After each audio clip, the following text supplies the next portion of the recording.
My family mocked my bus commute until I showed up in a $280,000 car.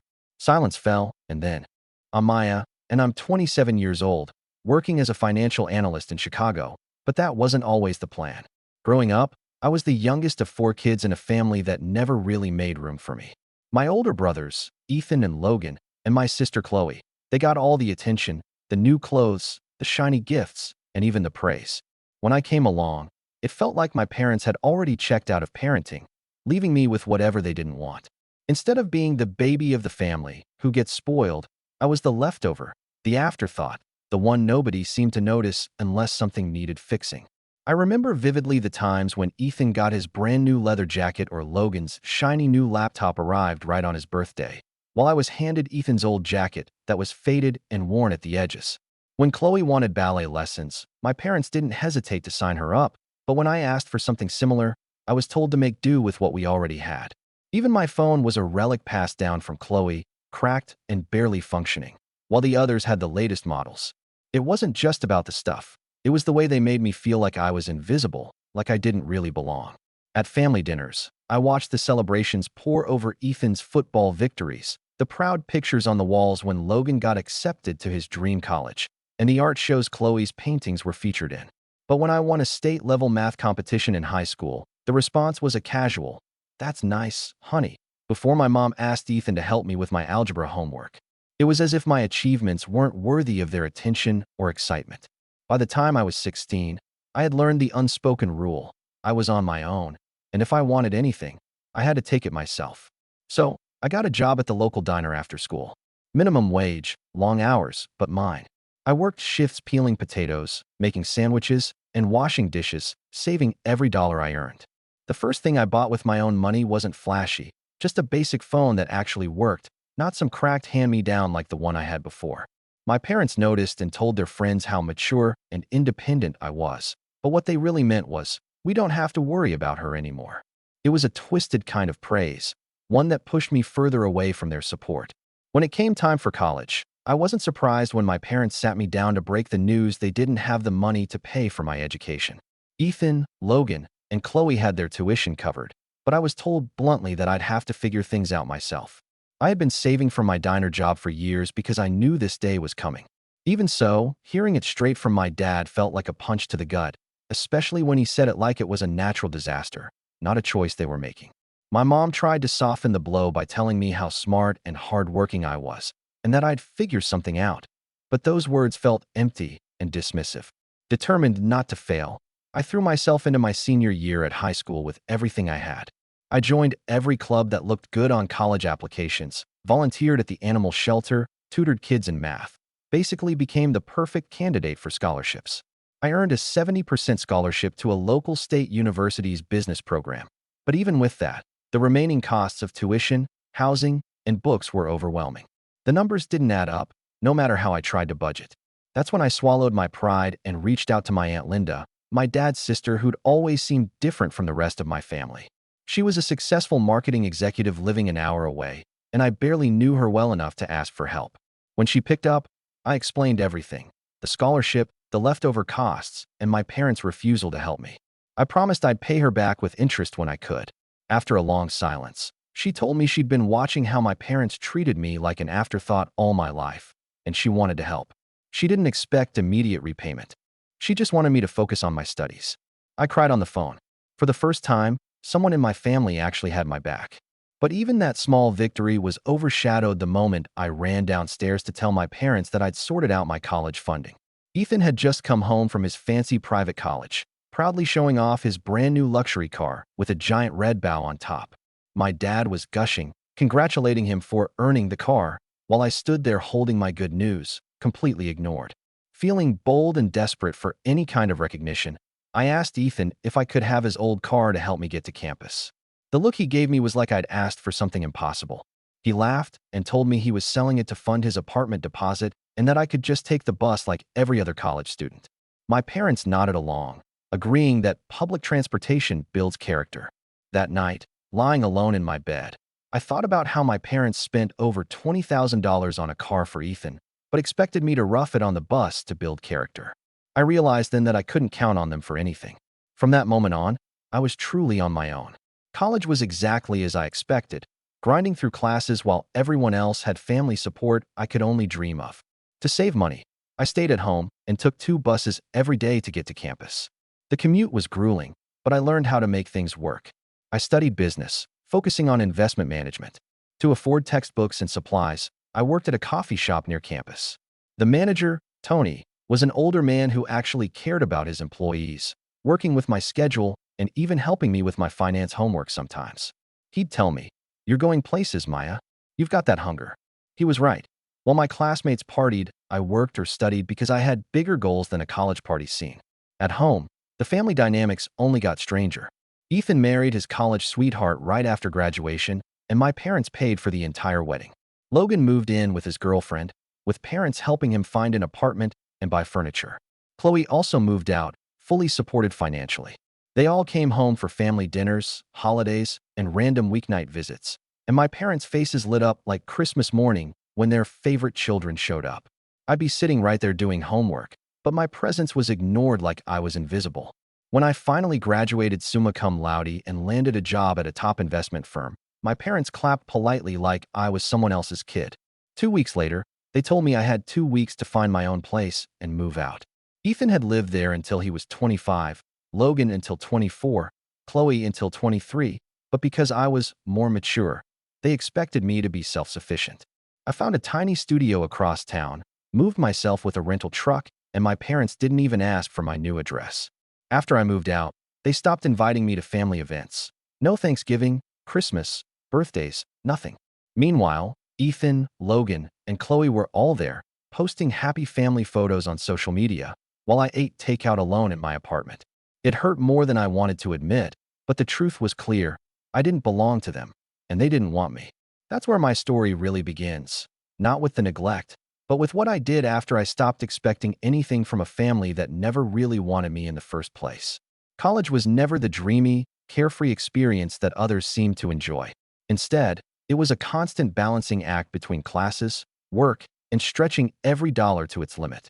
While my peers complained about late-night parties and hangovers, I was focused on staying awake during lectures and memorizing financial formulas in the quiet corners of the library. The bus rides to campus took longer than I wanted to admit, sometimes over an hour each way, but they became a time for me to mentally prepare for the day ahead or decompress after a long shift. I learned how to survive, not just in school, but in a world where my family's indifference was the harshest reality I faced. Working at the coffee shop near campus was a lifeline. Tony, the manager, wasn't just someone who clocked me in and out. He became a mentor in many ways. He used to tell me stories about his days working at a bank before opening the cafe, always encouraging me to keep my eyes on the prize. "Maya," he would say, "you've got a fire in you that most people don't see until it's too late." Those moments, when he believed in me more than my own family ever had, kept me going through the toughest times. He understood my hustle, and for once, I felt seen for something other than my resilience. Meanwhile, at home, life seemed like a completely different universe. Ethan and Logan, having finished college with their parents' full support, were living comfortably, with little care for the sacrifices I made. Chloe had moved out too, and the three of them had their own routines, their own privileges. Family dinners became regular events, but the warmth and inclusion were reserved strictly for the three of them. My parents lit up when they saw Ethan's new promotion or celebrated Logan's recent move into a nicer apartment. Meanwhile, I was barely acknowledged, even when sitting at the same kitchen table. I was like a ghost hovering in the background, present but invisible. Despite the coldness, I pushed myself harder. After graduation, I landed an entry-level position at a respected investment firm downtown. The city was bustling, filled with opportunities and distractions, but I stayed focused. I put in long hours, often staying late to learn new skills and prove my worth. My promotions didn't come quickly, but they were steady, each one a silent rebellion against the family narrative that I was less capable or deserving. Paying back Aunt Linda's generosity with interest became a priority, a way to repay the one person who believed in me from the start. Each paycheck was a small victory, proof that I was building something real on my own terms. As I settled into my new life, I bought a modest apartment in a trendy part of the city. It wasn't flashy, but it was mine, a tangible symbol of independence and self-sufficiency. My car wasn't a brand new sports model like Ethan's, but it was a reliable, well-kept sedan that I'd worked hard to afford. Every morning, as I drove through the city streets, I felt a quiet sense of pride. This was my life, built from the ground up, far from the family that had ignored me for so long. The distance made it easier to breathe, to focus on what I wanted rather than what they expected. Then came the day I hadn't anticipated but secretly hoped for, a call from my mother asking me to come to a family dinner. It was for Great Aunt June's visit, someone I barely remembered from childhood. After years of silence, they suddenly wanted me back, at least for one night. My first instinct was to say no, to protect the fragile peace I'd built around myself. But as I thought about how far I'd come, a different feeling took hold. This wasn't about reconciliation or forgiveness. It was about showing them exactly who I had become and what they had missed. Preparing for that dinner was a strange mix of nerves and excitement. I spent hours deciding what to wear, wanting to look good without seeming like I was flaunting my success. The black dress I chose was simple, elegant, and understated, perfect for making an impression without saying too much. I paired it with subtle jewelry that only someone who knew quality would recognize. I decided to park my car a block away, choosing to walk the rest of the way so I could control the moment they finally saw me for who I really was. Walking up to the house where I'd spent my childhood felt surreal. Familiar sights, Ethan's modest sedan, Logan's beat-up pickup, and Chloe's old hatchback, lined the driveway, just as I remembered. It was almost comical how modest their cars looked next to the sleek vehicle I left hidden nearby. Ringing the doorbell felt like stepping into a new chapter. When my father opened the door, I saw a flicker of surprise cross his face before the practiced smile returned. "Maya, you made it," he said, pulling me into an awkward hug that felt more like a performance than a welcome. Inside, the house was filled with familiar faces, but the atmosphere was thick with unspoken tension. Great Aunt June, small and frail yet sharp-eyed, sat in my father's favorite chair, watching everything unfold like a queen holding court. My siblings and their partners were there, chatting and laughing, while my parents played the hosts. My mother's voice announced me to the room like a surprise guest, as if my presence had been a last-minute decision rather than a planned invitation. The quiet stares and subtle glances told me everything I needed to know. I was still the outsider. Dinner was a blur of forced smiles and backhanded compliments. Chloe commented on my dress with a tone that suggested cheapness, unaware that the simple fabric cost more than her monthly rent. Logan's question about whether I still took the bus was laced with mockery, followed by Ethan's laughter and a reminder of how my parents had told me to build character by roughing it. Their smugness was palpable, but I kept my smile, eating my meal while laughing silently at their small-mindedness. It was almost sad how stuck they all were in the past, still trying to belittle me for choices I'd outgrown years ago. Great Aunt June, having observed the entire evening, finally broke the silence by asking genuine questions about my work. When I mentioned the investment firm, the room fell completely silent. My parents paused mid-conversation, and my siblings exchanged looks that said they didn't know how to respond. The power in that silence was more satisfying than any argument. For once, I wasn't the invisible one. I was the successful one, the one they couldn't ignore anymore. After dinner, as I helped clear the table, the dynamic had shifted. No longer the family screw-up. I was now the subject of quiet curiosity and cautious respect. I checked my watch and told Great Aunt June it was time for me to leave. She smiled warmly and invited me to visit again. My parents insisted on walking me out, eager to keep up appearances until the very end. But as soon as I stepped outside, I walked straight to my car, unlocking the door with a soft beep that seemed to echo through the quiet neighborhood. The stunned silence that fell over my family as they watched me get in and drive away was a perfect ending to the night. Their faces, pale and speechless, said everything they couldn't put into words. I smiled, rolled up the window, and drove off into the city lights, feeling a sense of freedom I hadn't known was possible. For the first time in my life, I was no longer the forgotten child. I was the woman who had taken control and refused to be invisible ever again. The next morning, my phone buzzed nonstop, filled with missed calls and messages from every family member I hadn't heard from in years. It was like overnight. The people who ignored me suddenly wanted my attention and approval, like they had discovered a hidden treasure they'd neglected for too long. Mom's messages were full of sweetness and regret, begging me to meet up and catch up like nothing had ever happened. Chloe's texts were about sisterly bonding and shopping trips, while Ethan and Logan sent polite invitations to lunch, praising my career like I was some kind of celebrity. Even Dad, who rarely spoke to me except when necessary, sent a message about how proud they all were and how they hoped we could be a family again.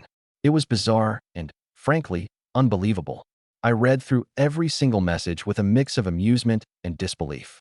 Here were the same people who had ignored me for years now acting as if they had discovered my existence yesterday. I didn't respond. Instead, I ordered another coffee and watched the world go by from my favorite spot at the cafe near my apartment. It was the first time in a long time that I felt truly free. Free from the need to please or seek approval from people who only valued me when it suited them. Their sudden politeness felt like an insult to everything I'd endured. I wanted nothing to do with it. Weeks passed, and their attempts at contact grew more desperate. My phone wouldn't stop ringing, and the texts turned from polite to urgent. Mom left voicemails about how much she missed me, how they had always believed in me deep down, and how they wanted to make things right. Ethan's messages shifted to financial advice and subtle hints that they needed help with investments, while Chloe suggested a luxurious sister's trip as a way to reconnect. Logan's texts were filled with talk about family dinners and making memories, all peppered with compliments about my success. But I didn't bite. I deleted their messages one by one, savoring the silence that followed. One evening, as I was leaving work, I spotted two familiar figures standing near my car in the parking garage. My heart sank when I realized it was Mom and Dad. My first thought was to turn around and walk away, but Mom called out to me with a voice that sounded softer than I remembered. "Maya, we've been waiting for you," she said, eyes hopeful. I sighed deeply, knowing this was the moment I'd been avoiding. "Fine," I replied. "There's a coffee shop across the street. We can talk there." We walked to the cafe in silence. The tension between us was thick enough to cut with a knife. I ordered my usual latte, while they settled for basic coffee, both of us unsure where to start. Mom was the first to break the silence, her voice tentative yet sincere. "Maya, we want you to know how proud we are of you. You've always been so independent and driven. We knew you'd make something of yourself." I wanted to laugh. Their words felt like a cruel joke considering everything I'd been through. Mom continued, "We made mistakes when you were younger.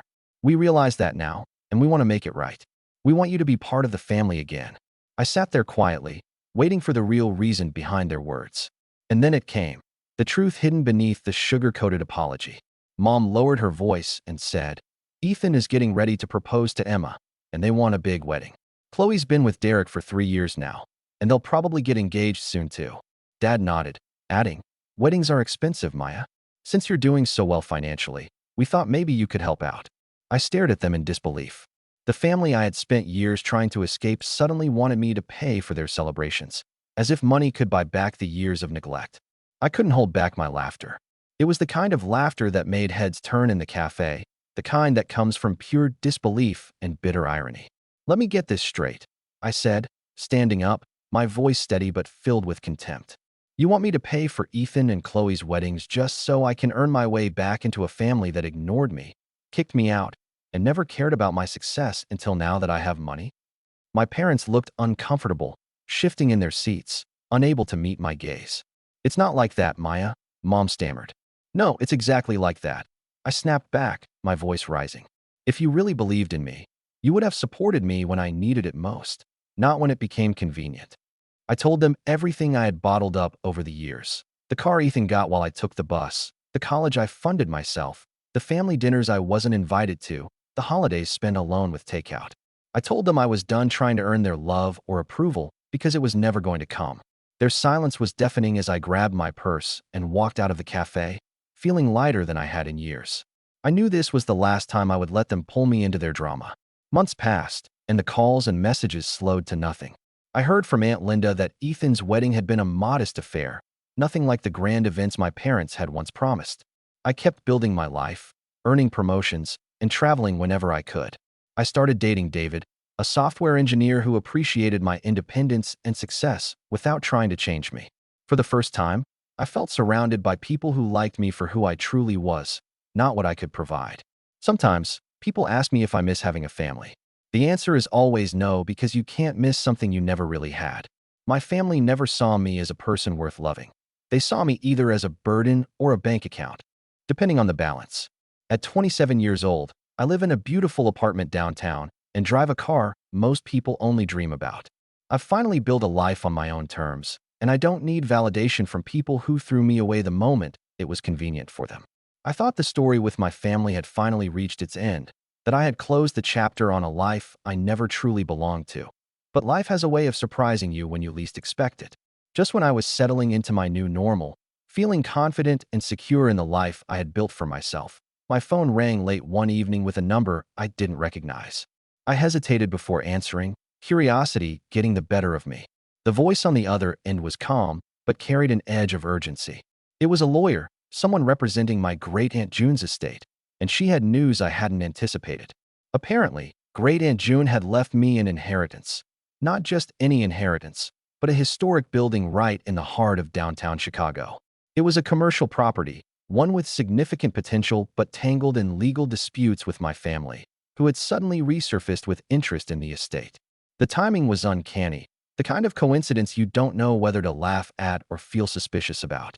They wanted me to cooperate, to help settle the disputes in a way that would benefit the whole family. Just like that, I was thrust back into the drama I thought I had left behind. I sat in my apartment, staring at the phone long after the call ended, my mind racing. Part of me felt a flicker of excitement. Here was an opportunity to claim something that was rightfully mine, a piece of a legacy that none of them had even thought to include me in before. But another part of me was cautious, hardened by years of disappointment and neglect. I knew that opening this door might mean reopening old wounds, facing the same toxic dynamics I'd fought so hard to escape. It was a choice between peace and power, and neither option seemed without cost. In the days that followed, I dug into the details of the inheritance, learning everything I could about the building and the legal battle surrounding it. It was more complicated than I expected, with claims from relatives I barely knew and disputes over ownership rights. The more I uncovered, the clearer it became that my family wasn't interested in reconciliation or fairness. They wanted control, power, and money. The building was a symbol of everything they had denied me for years, and now they wanted me to hand it over or be swallowed by their demands. Despite the pressure, I refused to back down. I knew this fight would be about more than just property. It was about respect, recognition, and finally claiming my place on my own terms.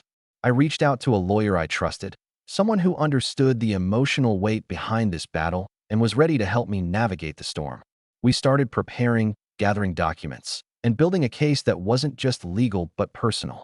It felt good to finally take control, to stand up not just for what was mine, but for everything I represented.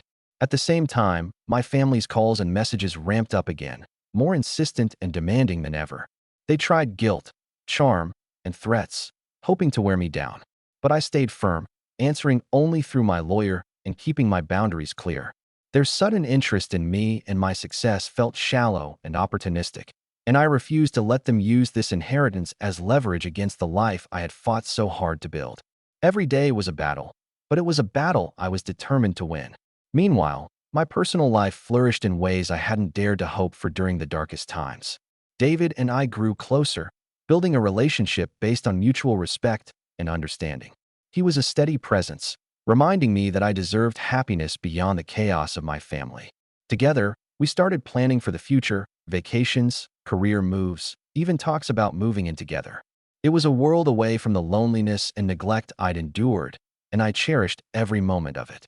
One afternoon, while reviewing documents with my lawyer, I received an unexpected email from Aunt Linda. She was still the only family member who had consistently supported me, but this message was different. It was cautious, almost pleading. She warned me about how dangerous it could be to trust the rest of the family and urged me to protect myself at all costs. Her words confirmed what I already knew, but hearing it from her gave me strength. I wasn't alone in this fight, and that made all the difference. As the legal battle dragged on, I began to realize that this was more than just a dispute over property. It was a reckoning with my past and a test of how far I was willing to go to claim my future. The stakes were high, and the emotional toll was undeniable. I found myself questioning whether the fight was worth it, whether I was risking everything I'd built for a piece of a broken family's approval. But then I remembered the bus rides, the loneliness, the dismissals, and the empty seats at family dinners. I knew I couldn't walk away, not this time. Late one night, after a long day in court, I sat alone in my apartment looking out over the city skyline. The lights glittered like stars, each one representing a possibility, a future I was determined to claim. My phone buzzed again, but this time it wasn't a call from my family. It was a message from David, reminding me he was proud of me, no matter what happened. That simple message was a lifeline, a reminder that my worth wasn't tied to a building or a family that never believed in me. It was tied to me, the woman who had survived, thrived, and refused to be invisible any longer. And just as I was about to put my phone down, a new message popped up from an unknown number. It was short and chilling. "They're watching. Be careful." Suddenly, everything I thought I understood about this battle felt like it was only the beginning. The fight for the building wasn't just about money or family anymore. It was about something much bigger, something that would change everything. I stared out at the city, heart pounding, knowing my life was about to get a whole lot more complicated. Just when I thought I had seen the worst of what my family and this whole inheritance drama could throw at me, things took a turn I never could have anticipated. That message, "They're watching. Be careful," felt like a cold gust of wind right through my chest. I didn't know who they were or how much danger I was in, but suddenly I realized this was bigger than a legal dispute or a family feud. It felt like I'd stepped into a game where the rules were constantly changing, and the players were far more ruthless than I'd ever imagined. 4 days after that warning, I kept looking over my shoulder, double-checking locks, and keeping my phone close at hand. David noticed the change in me, the way I jumped at unexpected sounds, how I spent hours researching people connected to the building and my family's claims. He tried to calm me down, reminding me that I wasn't alone and that we could face whatever came together. But the fear was real, and I couldn't shake the feeling that something unseen was closing in fast. The court hearings dragged on, each session revealing more of my family's desperate attempts to wrest control away from me. Their lawyers played dirty, throwing out accusations, questioning my competence, and digging up every old mistake they could find. It was exhausting and humiliating, but I held my ground. I wasn't just fighting for a building. I was fighting for my dignity, for the years I had spent proving I was worthy. Still, beneath the surface, the warning lingered, reminding me that this wasn't just about business anymore. One evening, after a particularly brutal day in court, I arrived home to find a package waiting at my door. There was no return address, just my name written neatly on the front. Inside was a single folder, thick with documents and photos. As I flipped through the contents, my heart sank. The photos showed people I recognized, strangers who had been lurking around my apartment, watching me at work, even following me on my runs. The documents contained legal threats, hints that if I pushed too hard, things could get ugly in ways no one wanted to talk about. I called David immediately, my voice shaking as I explained everything. He was furious, but also protective, promising to help me beef up security and stand by me no matter what. That night, we stayed up talking for hours, making plans and trying to figure out who could be behind these threats. The paranoia was suffocating, but having someone in my corner made it just a little easier to breathe. Just when I thought I was reaching a breaking point, Great Aunt June's lawyer called with news that shocked me. A hidden clause in her will meant the building wasn't fully mine until a certain condition was met, one that involved proving I was truly independent and had cut all toxic ties. It felt like a final test, as if my aunt had anticipated the storm and wanted to make sure only someone strong enough could claim the prize. It wasn't just about money anymore. It was about proving I belonged, beyond any shadow of doubt. With renewed determination, I prepared for the final legal battle. I gathered evidence of my independence, financial statements, testimonials from colleagues and friends who could vouch for my character, and letters from Aunt Linda who had been my rock. The courtroom became my battlefield once again, but this time I felt ready. I wasn't just fighting for a building. I was fighting to rewrite the story of who I was and what I was worth. The day the judge finally ruled in my favor, a strange mix of relief and emptiness washed over me. The building was mine, free and clear, but the victory felt bittersweet. I looked around the courtroom and saw my family's faces, a mix of shock, resentment, and defeat. They had lost not just the property, but the control they thought they had over me. For the first time, I felt truly free. Yet, just as I was beginning to imagine a future filled with possibility, my phone buzzed with a new message. It was a photo of the building's lobby, but something was off. Taped to the front door was a note, simple, chilling, and unmistakably clear. "This isn't over." No signature, no explanation, just a threat hanging in the air like a storm cloud. I stared at the message, heart pounding, knowing that the fight for my life and my future was far from finished. But this time, I wasn't scared. I had faced invisibility, neglect, and betrayal, and I had come out stronger every time. Whatever came next, I was ready. I wasn't just Maya, the forgotten youngest anymore. I was Maya, the woman who owned her story, her success, and her future, and I was just getting started.